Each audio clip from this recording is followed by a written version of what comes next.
નમસ્કાર મિત્રો, સ્વાગત છે તમારું ફરીવાર આરસીએમ ગુજરાતની યુટ્યુબ ચેનલમાં। આખરે 5 દિવસની શોધખોળ બાદ દેવત ખાવની ધરપકડ, દુધઈના ફાર્મ હાઉસમાં તાટકી પોલીસ। લાંબા સમયથી ચર્ચામાં રહેલા લોક સાહિત્યકાર દેવત ખાવાની આખરે 5 દિવસની શોધખોળ બાદ ધરપકડ કરવામાં આવી છે। તેમની ધરપકડ ગીર સોમનાથના તલાલા પોલીસે કરી છે, જ્યારે તેઓ સુરેન્દ્રનગર દુધઈના ગામમાં આવેલા એક ફાર્મ હાઉસમાં છુપાયા હતા। તેમની સાથે અન્ય 6 ઇસમોની પણ ધરપકડ કરવામાં આવી છે।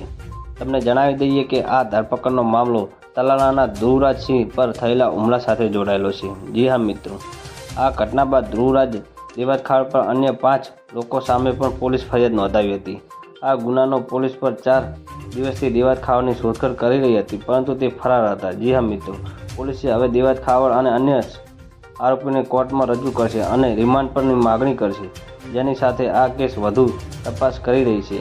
આ કેસમાં ક્યાં અને અન્ય લોકોને સામેલ હતા અને હુમલા સાથેનું પાછલું કારણ શું હતું તે જાણવા માટે પોલીસ આ રિમાન્ડ પર માગણી કરી શકે છે।